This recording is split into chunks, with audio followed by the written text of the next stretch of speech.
नमस्कार दोस्तों, मैं बहुत बहुत स्वागत करता हूं आप सभी का एक बार फिर आपके अपने ही यूट्यूब चैनल पासपोर्ट हेल्पलाइन पे, जहां पे आपको passport application, documentation, police verification, अलग अलग कंट्रीज के वीज़ा, ओवरसीज जॉब और ही ऐसे बहुत तमाम जो है आपको पासपोर्ट से संबंधित जानकारियां दी जाती हैं।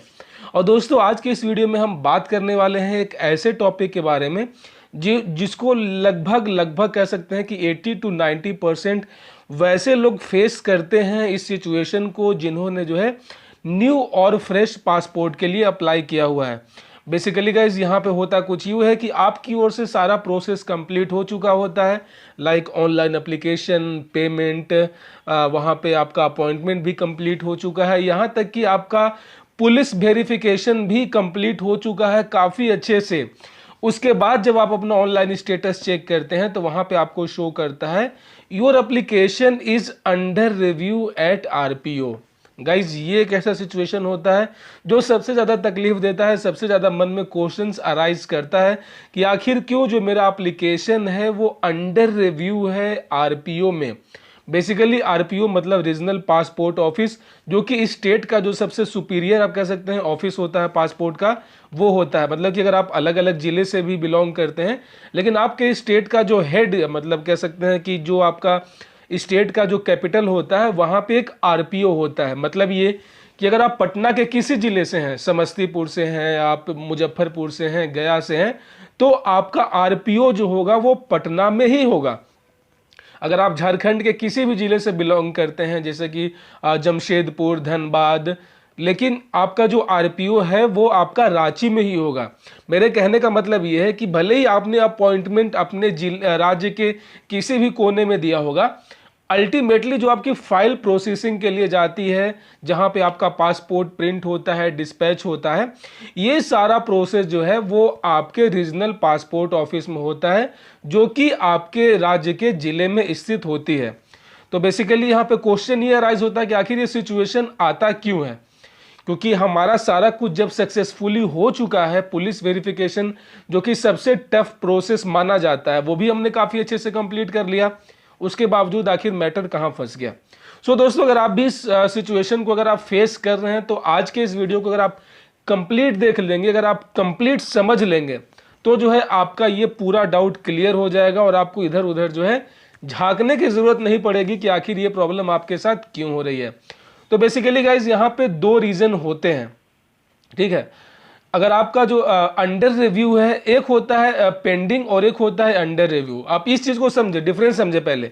एक होता है पेंडिंग, एक होता है अंडर रिव्यू। पेंडिंग मतलब ये कि वो प्रोसेस जिसको कंप्लीट होना है वो अभी बाकी है, वो हुआ ही नहीं है। जैसे कि your police verification report is pending, मतलब ये कि अभी जो है पासपोर्ट डिपार्टमेंट के पास आपके पुलिस वेरिफिकेशन का कोई भी इंफॉर्मेशन नहीं आया है उनके पास भैया, इसलिए जो है वो अभी पेंडिंग में है।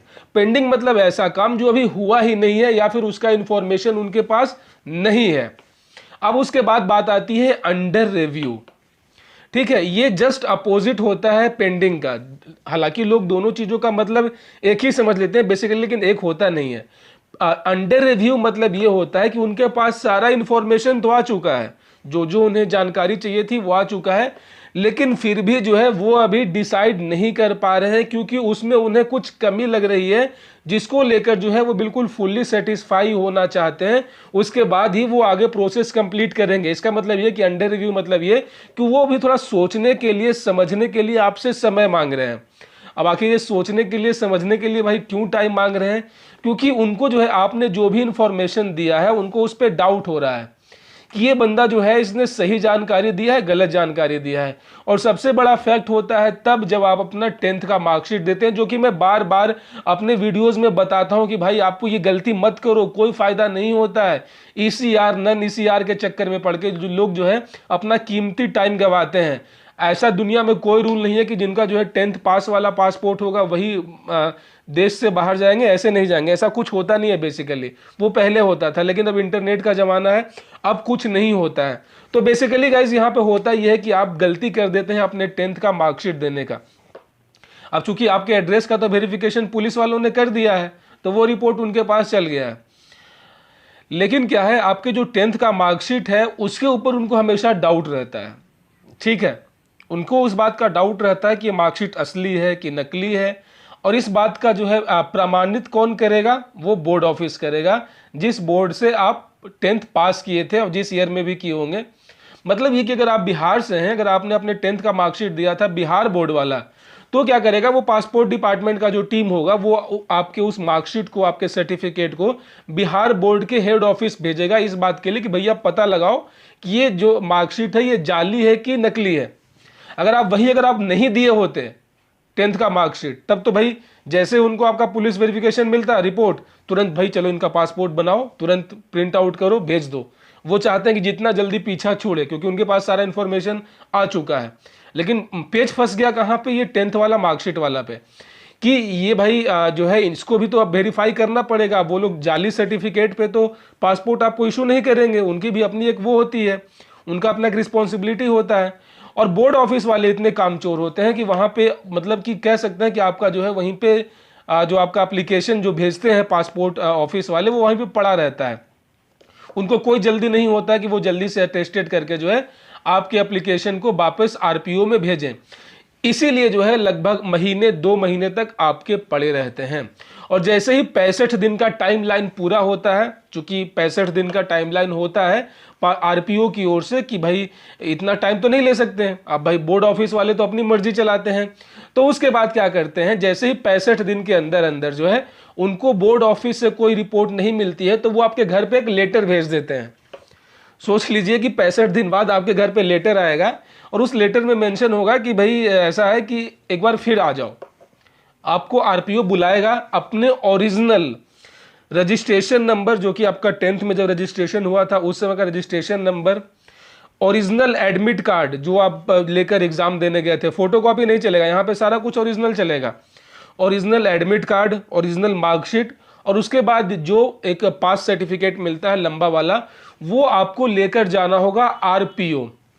अब आरपीओ तो ऐसे ही जा नहीं सकते मुंह उठा के, उसके लिए भी आपको लेना होगा ऑनलाइन इंक्वायरी अपॉइंटमेंट, जो कि मान के चलें कि अगर आप दिल्ली छोड़कर किसी और दूसरे स्टेट से हैं तो आपको 1 महीने बाद ही मिलेगा। मतलब ये कि 65 दिन उधर हो गए, 20 दिन उससे पहले हो गए और 1 महीने और हो गए, क्योंकि 1 महीने से पहले पहले भाई दिल्ली छोड़कर किसी और स्टेट में अपॉइंटमेंट मिलती है नहीं। तो अब फिर उसके बाद आप ऑनलाइन अपॉइंटमेंट लेंगे जो है इंक्वायरी के लिए, उसके बाद आप वहाँ पे जाएंगे, वहाँ पे आप ओरिजिनल उनको दिखाएंगे, उसके बाद वो सेटिस्फाई होंगे, उसके बाद भी आपका रिव्यू में रहेगा, और उसके बाद जो है आपका वहाँ पे फिर उसके बाद वो डिसाइड कर देंगे कि हाँ चलो सही है, क्योंकि उस दिन वो एक्सपर्ट बैठा के रखते हैं, जो एक्सपर्ट होते हैं वो चेक कर लेता है कि भाई ये डिग्री सही है, ओरिजिनल है। सो बेसिकली गाइज यहाँ पे अंडर रिव्यू का मतलब यही होता है कि अगर आपका भी अंडर रिव्यू गया हुआ है तो आपको अगर 65 दिन तक जो है आपको वेट करना होगा, क्योंकि 65 दिन के अंदर अंदर जो ये बोर्ड ऑफिस वालों को जो टाइम लाइन होता है वो उनको दिया रहता है आपके मार्कशीट को वेरीफाई करने के लिए। अगर इन बिटवीन उसके अंदर नहीं आ पाती है तो बोर्ड ऑफ जो आरपीओ है वो आपको एक लेटर भेजेगा कि भाई आपका जो है वेरिफिकेशन है वो फेल हो गया है मार्कशीट वाला, आप फिर से आएँ, फिर से वेरिफिकेशन करवाएं, और उसके बाद जो है आपका पासपोर्ट इस तरीके से बन जाएगा। सो बेसिकली गाइज ये सिचुएशन होती है, और ऐसे में आपको सिर्फ और सिर्फ वेट करना है। इसके अलावा आपके पास कोई और ऑप्शन नहीं है, आप कहीं हाथ पैर नहीं मार सकते हैं। आप आरपीओ तो ऐसे जा नहीं सकते बिना ऑनलाइन अपॉइंटमेंट के। लोग टोल फ्री नंबर पे कॉल करते रहते हैं, लेकिन भाई वहाँ पे कोई जवाब देने वाला होता नहीं है। तो बेसिकली गाइज यही रीज़न होता है। इस स्थिति में आपको हमेशा वेट करना है, आपको 60 दिन तक लगभग आपको वेट करेंगे, या फिर अगर आप चाहें तो बोर्ड ऑफिस जा सकते हैं, बोर्ड ऑफिस में अपना रोल नंबर बताएंगे वहाँ पे, तो जो है आपका कुछ वहाँ पे इस हिसाब से जो है वहाँ पे अगर आप पैसे वैसे दे के करवा दें तो वो जल्दी रिपोर्ट जो है आरपीओ को भेज देते हैं। लेकिन अगर आपको 60 दिन से ऊपर हो गए हैं तो आपको इंतज़ार करना चाहिए। आपके घर पे एक लेटर आएगा, उस लेटर को जो है आप लेकर जाएंगे अपने ओरिजिनल सभी डॉक्यूमेंट्स के साथ, और इसके बाद जो है आपका फाइल जो है प्रोसेस कर दिया जाएगा। तो गाइज ये था कंप्लीट एक story passport application under review का। अगर आप भी सिचुएशन को फेस कर रहे हैं, या फिर अगर आपके साथ कुछ दूसरा कंडीशन है, तो आप मुझे कमेंट कर सकते हैं। मैं कोशिश करूंगा कि आपके सभी प्रॉब्लम को सॉल्यूशन देने में। दोस्तों दीजिए मुझे इजाजत, मिलते हैं किसी और वीडियो में, तब तक अपना बहुत सारा ख्याल रखें। जय हिंद।